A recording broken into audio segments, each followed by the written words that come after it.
गुरुर्ब्रह्मा गुरुर्विष्णुर् गुरुर्ब्रह्मा गुरुर्विष्णुर् गुरुर्देवो महेश्वरः गुरुर्देवो महेश्वरः गुरुसाक्षात् परब्रह्म गुरुर्साक्षात् परब्रह्म तस्मै श्री गुरवे नमः तस्मै श्री गुरवे नमः।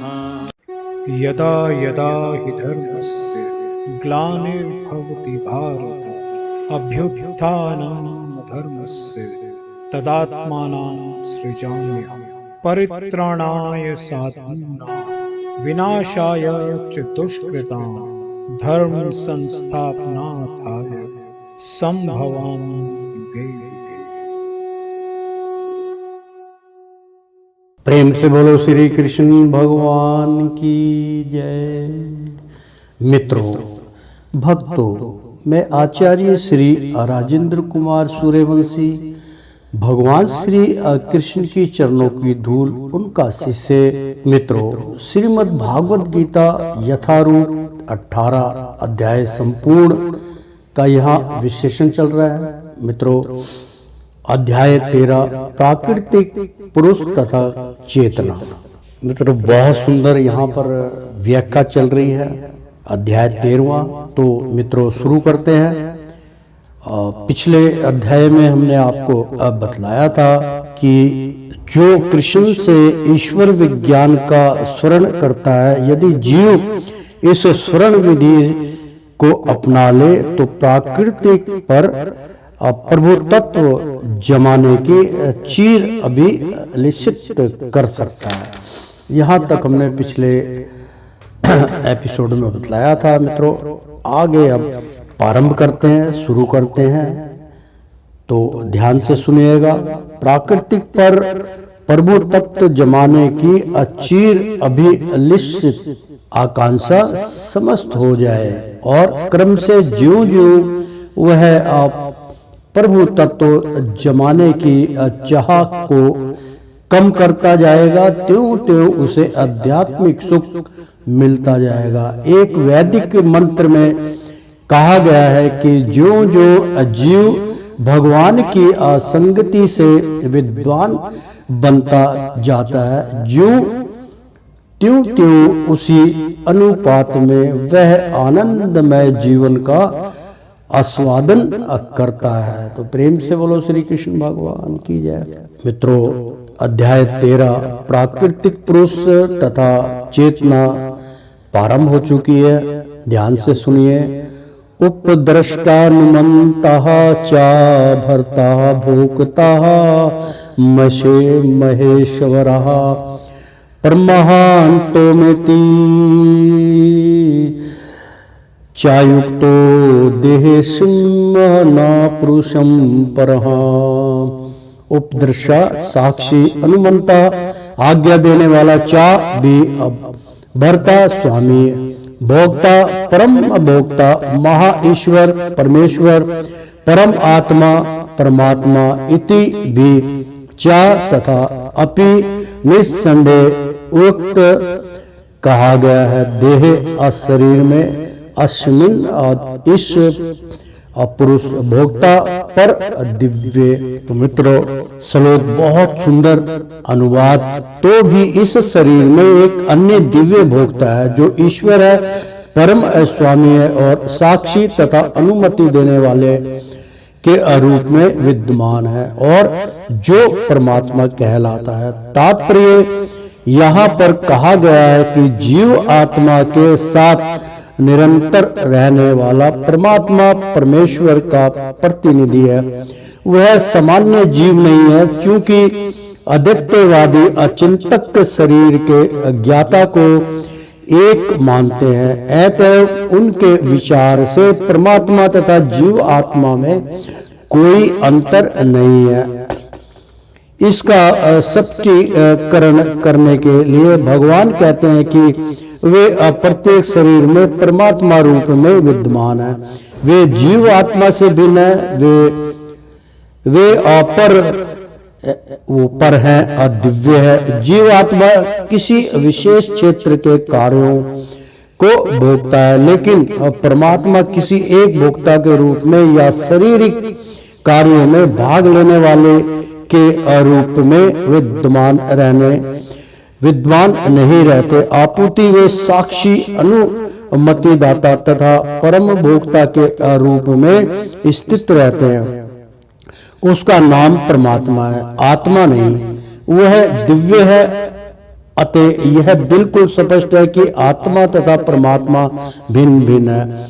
परमात्मा के हाथ पैर स्वस्थ रहते हैं, लेकिन जीव आत्मा के ऐसा नहीं होता, क्योंकि परमात्मा परमेश्वर है। अतः वे अंदर से जीव की भौतिक भोग की आकांक्षा पूर्ति की अनुमति देते हैं। परमात्मा की अनुमति के बिना जीव आत्मा कुछ भी नहीं कर सकता। व्यक्ति मुक्त है और भगवान भोक्ता या पालक है। जीव अनंत है और भगवान उन सब में मित्र रूप में निवास करते हैं। तथ्य यह है कि प्रत्येक जीव परमेश्वर का नित्य अंश है और दोनों मित्र रूप में घनिष्ठता पूर्वक संबंधित हैं, लेकिन जीव में परमेश्वर के आदेश को अस्वीकार करने की अप्राकृतिक पर प्रभु तत्व जमाने के उद्देश्य से स्वतंत्रता पूर्वक कर्म करने की प्रवृत्ति पाई जाती है। मित्रों, बहुत सुंदर यहाँ पे तात्पर्य है। हमने इसका उल्लेख कई बार किया है, अपने शिष्यों को इससे अवगत कराया कि जीवन और मृत्यु दोनों एक साथ जन्म लेते हैं। जीवन काल है, ये भौतिक संसार में नाशवान है, और परमेश्वर जो है वो समझ ले जीवन के अपराध जो है, जिसने एक दिन जाना है, जो अजयमर आत्मा है, यानी कि शरीर जीवन आदमी बार बार जन्म लेता है। दोनों का मित्रता यहाँ क्यों इसलिए बताई गई है कि तथ्य यह है कि प्रत्येक जीव परमेश्वर का नित्य अंश है, मतलब उसके अंग संग रहता। वो कौन है? और दोनों मित्र रूप में घनिष्ठता पूर्वक संबंधित है, मतलब बहुत घना उनका संबंध है। वो है मृत्यु और जीवन, जन्म दोनों एक साथ है। और साथ साथ जो है भगवान उनके मतलब जो आदमी मृत्यु को याद रखता है, समझ लीजिए परमेश्वर को याद रखता है। परमेश्वर ही इस जन्म दाता है और वो अपने में जो है समाहित कर लेते हैं, इसलिए वो हमारे घनिष्ठता पूर्वक संबंधित है। लेकिन जीव में परमेश्वर के आदेश को अस्वीकार करने की प्राकृतिक पर प्रभु तत्व जमाने के उद्देश्य से स्वतंत्रता पूर्वक कर्म करने की प्रवृत्ति पाई जाती है। क्योंकि उसमें यह प्रवृत्ति होती है, अतः यह परमेश्वर की तटस्थ शक्ति कहलाता है। जीव या तो भौतिक शक्ति में या आध्यात्मिक शक्ति में स्थित हो सकता है। जब तक वह भौतिक शक्ति द्वारा वृद्ध रहता है, तब तक परमेश्वर मित्र रूप में परमात्मा की तरह उसके भीतर रहते हैं, किससे उसे आध्यात्मिक शक्ति में वापस ले जा सके। भगवान उसे आध्यात्मिक शक्ति में वापस ले जाने के लिए सदैव उत्सुक रहते हैं, लेकिन अपनी अल्प स्वतंत्रता के कारण जीव निरंतर आध्यात्मिक प्रकाश की संगति ठुकराता है। स्वतंत्रता का यह दुरुपयोग ही अवृद्ध प्राकृतिक में उसके भौतिक संघर्ष का कारण है। अतः भगवान निरंतर बाहर तथा भीतर से आदेश देते रहते हैं। बाहर से वे भागवत गीता के रूप में उपदेश देते हैं और भीतर से वे जीव को यह विश्वास दिलाते हैं कि भौतिक क्षेत्र में उसके कार्यकलाप वास्तविक सुख के लिए हितकर नहीं है। उनका वचन है, इसे त्याग दो और मेरे प्रति श्रद्धा करो, तभी तुम सुखी होगे। इस प्रकार जो बुद्धिमान व्यक्ति परमात्मा में अथवा भगवान में श्रद्धा रखता है, वह सच्चिदानंद जीवन की ओर प्रागतिक करने लगता है। या एवं वेत्य पुरुषः पुरुषः अप्राकृतिं चाह गुणः स्यः सर्वतः वर्तमानो शप्यः नासः भूयोश्य भिजायते। या जो एवं इस प्रकार वेति जानता है पुरुषोत्तम जीव को अप्राकृतम प्राकृतिक को चा तथा गुणः प्राकृतिक के गुणों के से साथ सर्वथा सभी तरह से वर्तमान स्थित होकर अपि के बावजूद ना कभी नहीं सा वह भूय फिर से अभी अजयते जन्म लेता है। अनुवाद जो व्यक्ति प्राकृतिक जीव तथा प्राकृतिक के गुणों की अंतर्क्रिया से संबंधित इस विचारधारा को समझ लेता है उसे मुक्ति की अप्राप्ति निश्चित है। उसकी अवर्तमान स्थिति चाहे जैसी हो यहाँ पर उसका पूर्ण जन्म नहीं होगा। तात्पर्य अप्राकृतिक परमात्मा आत्मा तथा उनके अंत संबंध की अस्पष्ट जानकारी हो जाने पर मनुष्य मुक्त होने का अधिकारी बनता है और वह इस भौतिक प्राकृतिक में लौटने के लिए बाध्य हुए बिना वैकुंठ वापस चले जाने का अधिकारी बन जाता है। यह ज्ञान का फल है। ज्ञान का प्रयोजन ही यह समझने के लिए है कि दिव्य योग से जीव इस संसार में आ गिरा है। उसे प्रमाणिक व्यक्तियों साधु पुरुषों तथा गुरु की संगति से निजी प्रयास द्वारा अपनी स्थिति समझनी है और तब जिस रूप में भगवान ने भागवत गीता कही है उसे समझकर आध्यात्मिक चेतना, मित्रों दोनों आ गया इसमें प्राकृतिक पुरुष तथा चेतना का यहाँ पे उल्लेख चल रहा है मित्रों, या कृष्ण भावनामृत को प्राप्त करना तब तक निश्चित है कि वह इस संसार में फिर कभी नहीं आ सकेगा। वह सच्चिदानंद में जीवन बिताने के लिए वैकुंठ लोक भेज दिया जाएगा। ध्यानान्तमनीय पश्यन्ति केचिदन्तर्माणः मात्रमन्नाः अनन्यः संख्ययेन योगेन कर्मयोगिनः च प्रया।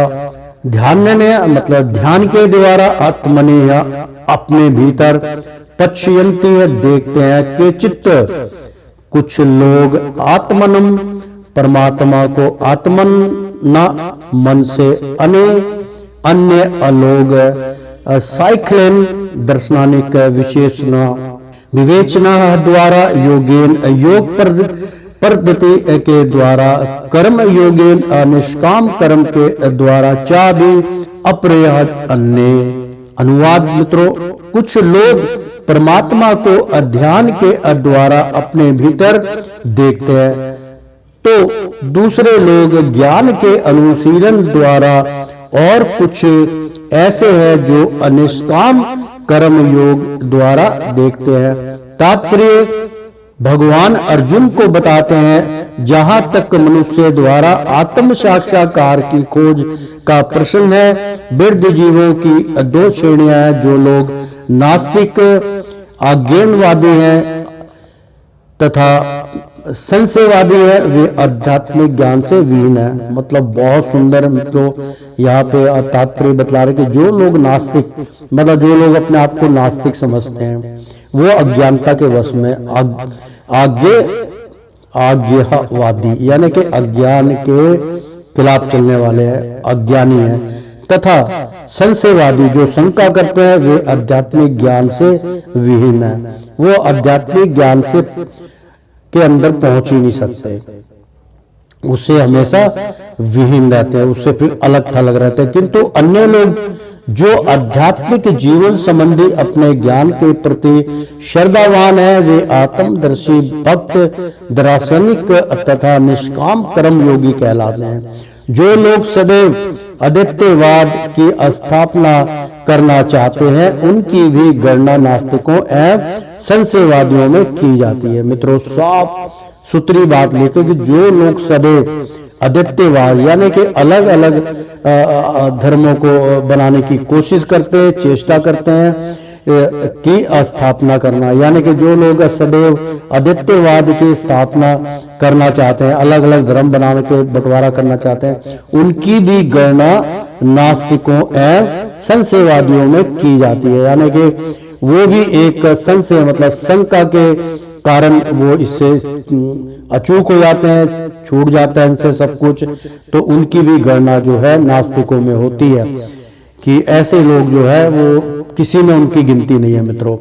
दूसरे शब्दों में केवल भागवत भगत ही आध्यात्मिक ज्ञान को प्राप्त होते हैं, क्योंकि वे समझते हैं कि इस प्राकृतिक के भी परे वैकुंठ लोक तथा भगवान है, जिसका विस्तार परमात्मा के रूप में प्रत्येक व्यक्ति में हुआ है और जो सर्वव्यापी हैं। निस्संदेह कुछ लोग ऐसे भी हैं जो ज्ञान के अनुशीलन द्वारा भगवान को समझने का प्रयास करते हैं। उन्हें श्रद्धावानों की श्रेणी में गिना जा सकता है।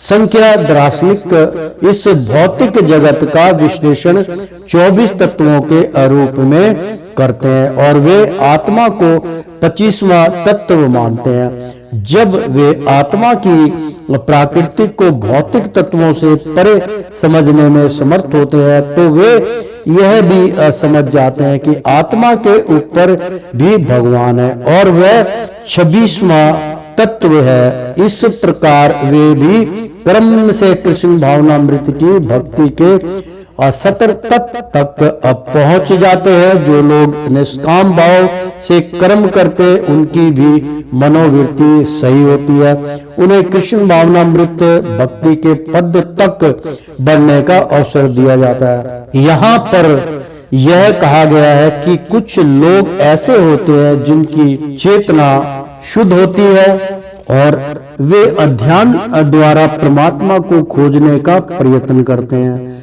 और जब वे परमात्मा को अपने अंदर खोज लेते हैं तो वे दिव्य पद को प्राप्त होते हैं। इसी प्रकार अन्य लोग हैं जो ज्ञान के अनुशीलन द्वारा परमात्मा को जानने का प्रयास करते हैं। कुछ ऐसे भी हैं जो हठ योग द्वारा अपने बालकों जैसे खेलवाड़ के द्वारा भगवान को प्रसन्न करने का प्रयास करते हैं। अन्य तवे वह माजन्नतः श्रुतवः अभ्यः उपासते तेषपिया चतित्रन्ते वह मृत्यु अश्रुतिः प्रायणः।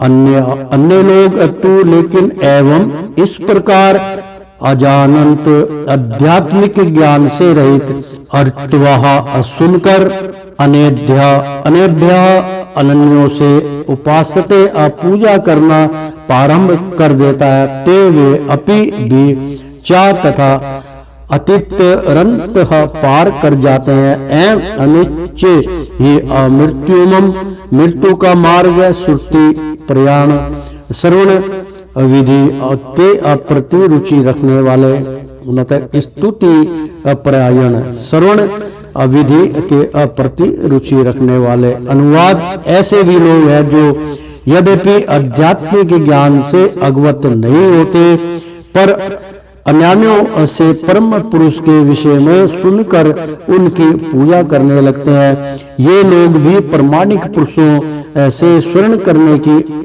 मनोवृत्ति होने के कारण जन्म तथा मृत्यु के पथ को पार कर जाते हैं। तात्पर्य यह श्लोक आधुनिक समाज पर विशेष रूप से लागू होता है, क्योंकि आधुनिक समाज में आध्यात्मिक विषयों की शिक्षा नहीं दी जाती है। कुछ लोग नास्तिक प्रतीत होते हैं जो कुछ संशयवादी तथा दर्शनानिक, लेकिन वास्तव में उन्हें दर्शन का कोई ज्ञान नहीं होता।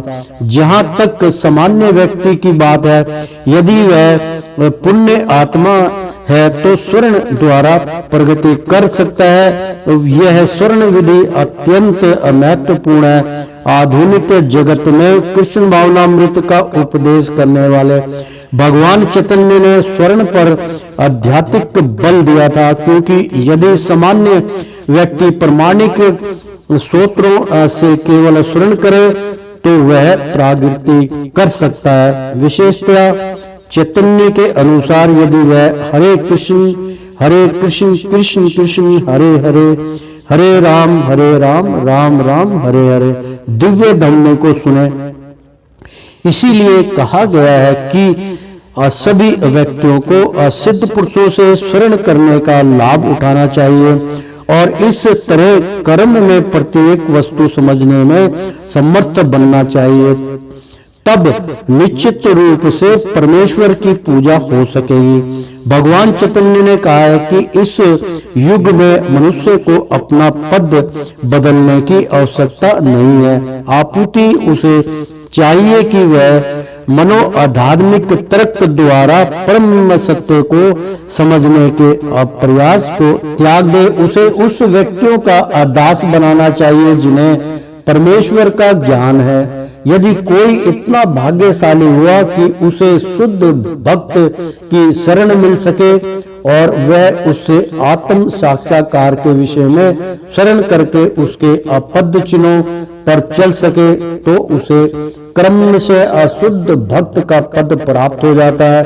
इस श्लोक में शरण विधि पर विशेष रूप से बल दिया गया है और यह सर्वथा उपयुक्त है। यद्यपि असामान्य व्यक्ति तथा कथित दर्शनानिकों की भांति प्राय समर्थ नहीं होता, लेकिन प्रमाणिक व्यक्ति से श्रद्धा युक्त स्मरण करने से इस भव सागर को पार करके भागवत धाम वापस जाने में उसे सहायता मिलेगी। यवत्तस्यः आज्यते कृच्यते असौ सत्तमः असतावर्जन्दमं क्षेत्र क्षेत्र ज्ञा संयोगतातिदि अतिद्वित्यो भर्त वर्षः।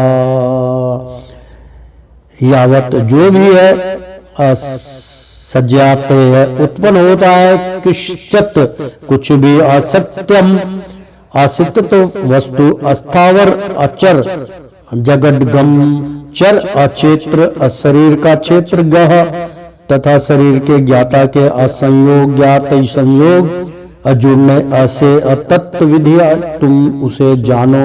भरत ऋषभ के भारतवंशियों में श्रेष्ठ अनुवाद। हे भारतवंशियों में श्रेष्ठ यह जान लो कि अचर तथा अचर जो भी तुम्हें अस्तित्व में दिख रहा है वह क्या कार्य क्षेत्र तथा क्षेत्र के ज्ञाता का संयोग मात्र है। तात्पर्य इस श्लोक में ब्रह्मांड की सृष्टि के भी पूर्ण से अस्तित्व में रहने वाली प्राकृतिक तथा जीव दोनों की व्याख्या की गई है। जो कुछ भी उत्पन्न किया जाता है वह जीव तथा प्राकृतिक का संयोग मात्र होता है। वृक्ष पर्वत आदि ऐसी अनेक अभिव्यक्तियां हैं जो गतिशील नहीं है। इनके साथ ही ऐसी अनेक वस्तुएं जो गतिशील है और ये सब भौतिक प्राकृतिक तथा परा प्राकृतिक अर्थात जीव के संयोग मात्र हैं। जरा और प्राकृतिक जीव के स्पर्श के बिना कुछ भी उत्पन्न नहीं हो सकता। पदार्थ तथा प्राकृतिक का संबंध नित्य है और यह संयोग परमेश्वर द्वारा संपन्न कराया जाता है। वे ही अपरा तथा अपरा प्राकृतियों के अनियामक हैं। अपरा प्राकृतिक उनके द्वारा सृष्ट है और परा प्राकृतिक उससे अपरा प्राकृतिक में रखी जाती। इस प्रकार सारे कार्य तथा अभिव्यक्तियां घटित होती रहती हैं। सम समेषु भूतेषु तिष्ठान्तः परमेश्वरम विन्नस्येत् तत्सवे विन्नसनर्तन यह पच्यति सा पच्यति। मित्रों, अध्याय 13 प्राकृतिक पुरुष तथा चेतना संयम अस्वभाव से सर्वेषु समस्त भूतेषु जीवों में अतृष्टतम वास करते हैं हुए अपरम ईश्वरम परमात्मा को विन्नश्यतु नाशवान अविन्नश्यनंतम नाश रहित, या जो अपश्यति देखता है, छा वही पश्यति पछताव में देखता है। अनुवाद, जो परमात्मा को समस्त शरीरों में आत्मा के साथ देखता है और जो यह समझता है कि इस नाश्वर शरीर के भीतर ना तो आत्मा ना ही परमात्मा कभी भी विनष्ट होते हैं, वही वास्तव में देखता है। बहुत सुंदर ये इसका तात्पर्य मित्रों, मैं इसका अनुवाद करके बतलाता हूँ क्योंकि ये बहुत महत्वपूर्ण ये अनुवाद है मित्रों। जो है श्लोक है संस्कृत का, बहुत कठिन है अनुवाद का, यानी कि जो परमात्मा को समस्त शरीरों में, यानी कि जो सारे शरीरों में परमात्मा में आत्मा के साथ देखता है, यानी कि परमात्मा प्रत्येक जीव के अंदर वो देखता है कि प्रत्येक जीव में परमात्मा का वास है, और जो यह समझता है कि इन नश्वर शरीर के भीतर ना तो आत्मा, यानी कि शरीर हमारा नाश्वर है, एक दिन मिट्टी में मिल जाएगा, लेकिन फिर प्रेत जूनी क्या होती है, प्रेत आत्मा क्या होती है, फिर हमारे पितर लोग कहाँ से प्राप्त होते हैं। तो मित्रों इसका मैं खंडन इसलिए लोगों का कर रहा हूँ कि जो लोग इस प्रकार की चेतना अपने अंदर लाते हैं वो मूर्खता के प्रतीक है, इसलिए उनको ये बात छोड़ देनी चाहिए। इसका मैं साथ के साथ उच्चारण करके बतला रहा हूँ कि यह समझता है कि यह नाश्वर शरीर के भीतर ना तो आत्मा ना ही परमात्मा कभी भी विनष्ट होता है, यानी कि वो कभी भी नहीं है, कभी समाप्त हो जाता, कभी आ जाता, मतलब उसके ऊपर तर्क वितर्क करना, क्योंकि भीतर ना तो आत्मा, यहाँ तक के जो है बिल्कुल गलत है, ना ही अपरमात्मा, यानी कि आत्मा भी नहीं है परमात्मा भी नहीं, खाली नाशवान शरीर है। तो फिर प्रेत आत्मा कहाँ से उत्पन्न हो जाती है? क्यों आप पितर पक्ष को मानते हैं? तो कभी भी विनष्ट होता है, वही वास्तव में देखता है, वो उन्हीं चीजों के अंतर्गत रहता है। तो तात्पर्य, जो व्यक्ति सत्य संगति, यानी कि सत्य संगति से तीन वस्तुओं को, शरीर, शरीर का स्वामी या आत्मा तथा आत्मा के मित्र को एक साथ संयुक्त देखता है, वह सच्चा ज्ञानी है। जब तक आध्यात्मिक विषयों के वास्तविक ज्ञान ज्ञाता की असंगति ना मिलती, तब तक कोई इन तीनों वस्तुओं को नहीं देख सकता। जिन लोगों की ऐसी संगति नहीं होती वे अज्ञानी हैं, वे केवल शरीर को देखते हैं, और जब यह शरीर विनष्ट हो जाता है तो समझते हैं कि सब कुछ नष्ट हो गया। मित्रों बहुत सुंदर मैंने इसका तात्पर्य बतलाया था, और इसमें जो है इसका उच्चारण करके बतलाया था, वही बात अब आगे भागवत कह रही है। लेकिन वास्तविकता यह नहीं है। शरीर के विनष्ट होने पर आत्मा तथा परमात्मा का अस्तित्व बना रहता है, और वे अनेक विविध चर तथा अचर रूपों में रहते जाते हैं। कभी कभी संस्कृत शब्द परमेश्वर का अनुवाद जीव आत्मा के रूप में किया जाता है, क्योंकि आत्मा ही शरीर का स्वामी है, और शरीर के अविनाश होने पर वह अयंत्र देहांतर कर जाता है, यानी कि अंतर ध्यान हो जाता है। इस तरह वह स्वामी है। लेकिन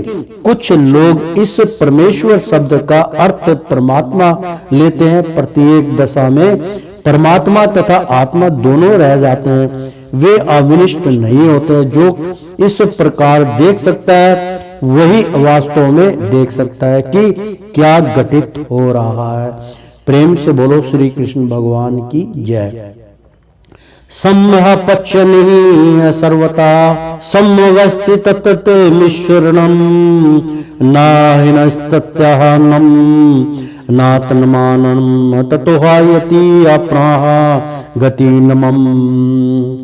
सम्मह समान रूप से पश्य न देखते हुए ही अनिश्चय ही सर्वत्र सभी जगह असब वास्तितम असमान रूप में स्थित ईश्वरम परमात्मा को ना नहीं हिनचिष्ट नीचे गिरता है। आत्मना आत्मना मन से आत्मनम आत्मा को अतत्त तब यति पहुंचाता है। प्रणाम यानी कि प्राणम दिव्य अगतिम गंतव्य को अनुवाद। जो व्यक्ति परमात्मा को स्वत्र तथा प्रत्येक जीव में असमान रूप से वर्तमान, यानी कि जो व्यक्ति परमात्मा को सर्वत्र तथा प्रत्येक जीव में समान रूप से वर्तमान देखता है, वह अपने मन के द्वारा अपने आप को भ्रष्ट नहीं करता। इस प्रकार वह दिव्य गंतव्य को प्राप्त करता है, यानी कि अपने जैसा ही प्रत्येक प्राणी को मानता है, वो सर्वश्रेष्ठ व्यक्ति कहलाता है। तो मित्रों, प्रेम से बोलो श्री कृष्ण भगवान की जय। अध्याय 13 चल रहा है मित्रों। प्राकृतिक पुरुष तथा चेतना सब आपकी ही इसमें जो है शरीर के बारे में पूरी रचना, पूरे मनुष्य के बारे में वो बतला रहे हैं कि किस प्रकार से आपका शरीर, आप किस प्रकार से आपकी गतिविधियां चलती हैं, भगवान स्वयं बतला रहे हैं। तो प्रेम से बोलो नारायण। तात्पर्य, जीव अपना भौतिक अस्तित्व स्वीकार करने के कारण अपने आध्यात्मिक अस्तित्व से पृथक स्थित हो गया है, किंतु यदि वह यह समझता है कि परमेश्वर अपने परमात्मा स्वरूप में सर्वत्र स्थित है, अर्थात यदि वह भगवान की उपस्थिति प्रत्येक वस्तु में देखता है, तो वह विघटनकारी अमानसिकता से अपने आप को नीचे नहीं गिराता और इसलिए वह क्रम से वैकुंठ लोक की और बढ़ता जाता है। सामान्यतः सन इंद्रिय तृप्ति कार्यों में लीन रहता है, लेकिन जब वही मन परमात्मा की ओर उन्मुख होता है तो मनुष्य आध्यात्मिक ज्ञान में आगे बढ़ जाता है। प्रकृतयः चा कर्माण्यः क्रियः मारणानिः सर्वशः या पश्यति तथा तत्मान मखकारं सह पश्यति। प्रकृति प्राकृतिक द्वारा एवं निश्चय चा भी अकर्माणि कार्य क्रिया अक्रिय मरणानि संपन्न दिए गए सर्वस्व सभी प्रकार से, या जो पश्यति देखता है तथा भी आत्मनम अपने आप को अकर्तम अकर्ता सा व पश्यति अच्छी तरह देखता है। अनुवाद, जो यह देखता है कि सारे कार्य शरीर द्वारा संपन्न किए जाते हैं, जिसकी उत्पत्ति प्राकृतिक से हुई है, और जो देखता है कि आत्मा कुछ भी नहीं करता, वही यथार्थ में देखता है। बहुत सुंदर मित्रों अनुवाद है इसके श्लोक का कि जो यह देखता है कि सारे कार्य शरीर द्वारा संपन्न किए जाते हैं। मित्रों, बहुत सुंदर कि सारे कार्य शरीर के द्वारा संपन्न नहीं किए जाते, जिसकी उत्पत्ति प्राकृतिक से हुई है। मतलब प्राकृतिक चाहेगी तो आपका शरीर काम करेगा, अन्यथा नहीं करेगा। और जो देखता है कि आत्मा कुछ भी नहीं, आत्मा ही सब कुछ करती है, तो आत्मा कुछ नहीं करता, वही यथार्थ में देखता है, वही अंधकार में जाता है, यथार्थ वही देखता है। तात्पर्य, यह शरीर परमात्मा के निर्देश अनुसार प्राकृतिक द्वारा बनाया गया और मनुष्य के शरीर के जितने भी कार्य संपन्न होते हैं वे उसके द्वारा नहीं किए जाते। मनुष्य जो भी करता है, चाहे सुख के लिए करे या दुख के लिए, वह शारीरिक रचना के कारण उसे करने के लिए बाध्य होता है, लेकिन आत्मा इन शारीरिक कार्यों से विलंग रहता है। यह शरीर मनुष्य को पूर्ण इच्छाओं के अनुसार प्राप्त होता है। इच्छाओं की आपूर्ति के लिए शरीर मिलता है, इससे वह इच्छा अनुसार कार्य करता है। एक तरह से शरीर एक यंत्र है जिसे परमेश्वर ने इच्छाओं की आपूर्ति के लिए निर्मित किया है। इच्छाओं के कारण ही मनुष्य दुख भोगता है या सुख पाता है। जब जीव में यह दिव्य दृष्टि उत्पन्न हो जाती है तो वह शारीरिक कार्यों से पृथक हो जाता है। इसमें ऐसी दृष्टि आ जाती है, वह वास्तविक दृष्टा है। यदा भूत प्रत्यभावः मेकस्थं नुपश्यति तत्रैव च विस्तारण ब्रह्मा संबधते तदा। यदा जब भूतः जीव के अपृथक भाव पृथक भावन, पृथक स्वरूपों को एक एकतम एक स्थान पर अनुपश्यति किसी अधिकारी के माध्यम से देखने का प्रयास करता है। तत्पश्चात चा भी अविस्तारम, विस्तार को अब्रह्मा पर ब्रह्मा संपदते प्राप्त करता है। तदा उस समय अनुवाद, जब विवेकवान व्यक्ति विभिन्न भौतिक शरीरों के कारण विभिन्न स्वरूपों को देखना बंद कर देता है और यह देखता है कि किस प्रकार से जीव सर्वत्र फैले हुए हैं, जो वह ब्रह्मा बोध को अप्राप्त होता है। तात्पर्य, जब मनुष्य यह देखता है कि विभिन्न जीवों के शरीर उस जीव की विभिन्न इच्छाओं के कारण उत्पन्न हुए हैं और वे आत्मा से किसी तरह संबंध नहीं है, तो वह वास्तव में देखता है देहात्म बुद्धि के कारण हम किसी को देवता, किसी को मनुष्य, किसी को कुत्ता, बिल्ली आदि के रूप में देखते हैं। यह भौतिक दृष्टि है, वास्तविक दृष्टि नहीं है। यह भौतिक भेदभाव देहात्म बुद्धि के कारण है। भौतिक शरीर के विनाश के बाद आत्मा एक रहता है। यही आत्मा भौतिक प्राकृतिक के संपर्क से विभिन्न प्रकार के शरीर धारण करता है। जब कोई इसे देख पाता है तो उसे आध्यात्मिक दृष्टि प्राप्त होती है। इस प्रकार वह मनुष्य पशु, ऊंच नीच आदि के भेदभाव से मुक्त हो जाता है और उसकी चेतना शुद्ध हो जाती है और वह अपने आध्यात्मिक स्वरूप में कृष्ण भावना अमृत विकसित करने में असमर्थ होता है। तब वह वस्तुओं को जिस रूप में देखता है उसे अगले श्लोक में बताया जाएगा। प्रेम से बोलो श्री कृष्ण भगवान की जय। आनंदित वह त्रिगुणम तव तप्रह परतः मामयः मय्यमवम मवयम यः सरिषतुः सप्यः क्वतन्यः न करोति न अलिप्यतः यतिः। आनंदित तवात, नित्य के कारण निर्गुणत्वात, दिव्य होने से परम भौतिक प्राकृतिक से परे आत्मा, आत्मा अयम, यह अवयम अविनाशी, शरीर सत्य, शरीर में वास करने वाला। अपि यद्यपि कौंतेय हे कुंती पुत्र, न करोति, कुछ नहीं करता, न लिप्यतः, ना ही लिप्त होता है। अनुवाद, शाश्वत दृष्टि संपन्न लोग यह देख सकते हैं कि अविनाशी आत्मा दिव्य, शाश्वत तथा गुणों से अतीत है।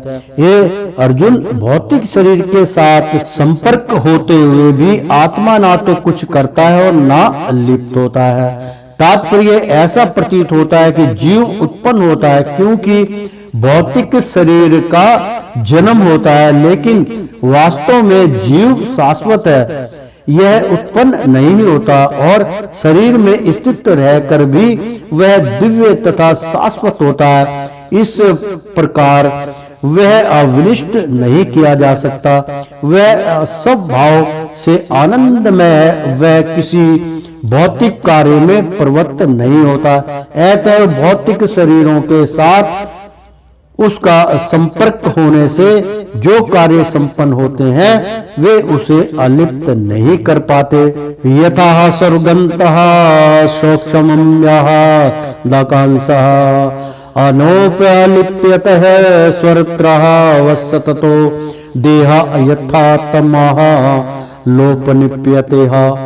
यथा, जिस प्रकार स्वर्गतम, सर्वव्यापी, सूक्ष्म्यातः, सूक्ष्म होने के कारण, आकाशम, आकाश ना कभी नहीं, उपलिप्यते, लिप्त होता है, सर्वथा सभी जगह, अवस्थित, स्थित देह और शरीर में, तथा उसी प्रकार आत्मा, आत्मा सब ना कभी नहीं, उपलिप्त, लिप्त होते हैं।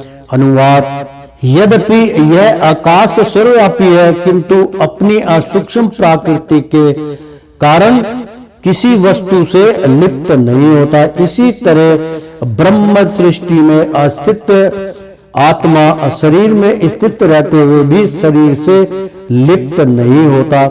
तात्पर्य वायु, जल, कीचड़, मल तथा अन्य वस्तुओं में प्रवेश करती है, फिर भी वह किसी वस्तु से लिप्त नहीं होती। इसी प्रकार से जीव विभिन्न प्रकार के शरीरों में स्थित होकर भी अपनी सूक्ष्म प्रकृति के कारण उनसे पृथक बना रहता है। अतः इन भौतिक आंखों से यह देख पाना असंभव है कि जीव किस प्रकार इस शरीर के संपर्क में है और शरीर के विनष्ट हो जाने पर वह उससे कैसे विलीन हो जाता है। कोई भी अविज्ञानी से इसे अनिश्चित नहीं कर सकता। यथा प्रकाशते कहा कृतशन्हा लोकमिनं रवि क्षेत्र क्षेत्रिहा तथा कृत्रशन प्रकाशति भारतः। यथा जिस तरह अप्रकाशति अप्रकाशित करता है एक अकृत्रिम संपूर्ण लोकम ब्रह्मांड को इमम इसी रवि सूर्य क्षेत्रम इस शरीर को अक्षेत्री आत्मा तथा उसी तरह अकृत्रिम समस्त प्रकाशयति अप्रकाशयति प्रकाशित करता है भारत। हे भारत पुत्र भरत पुत्र। मित्रों, अध्याय 13 प्राकृतिक पुरुष तथा चेतना श्रीमद् भागवत गीता यथारूप रूप अनमोल ज्ञान आप तक पहुंचा रहे हैं। प्रेम से बोलो श्री कृष्ण भगवान की जय। अनुवाद। हे अभरत पुत्र, जिस प्रकार सूर्य अकेले इस सारे ब्रह्मांड को प्रकाशित करता है, उसी प्रकार शरीर के भीतर स्थित एक आत्मा सारे शरीर को चेतना से प्रकाशित करता है। मित्रों, बहुत सुंदर यहाँ पे श्लोक है। मैं दोबारा इसका अगेन टू रिपीट अनुवाद।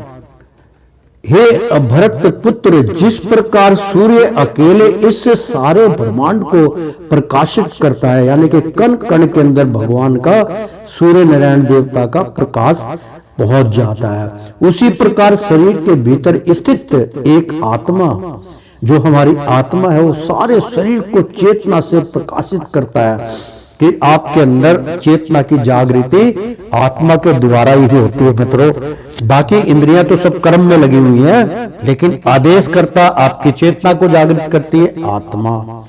बहुत सुंदर इसका मैं तात्पर्य।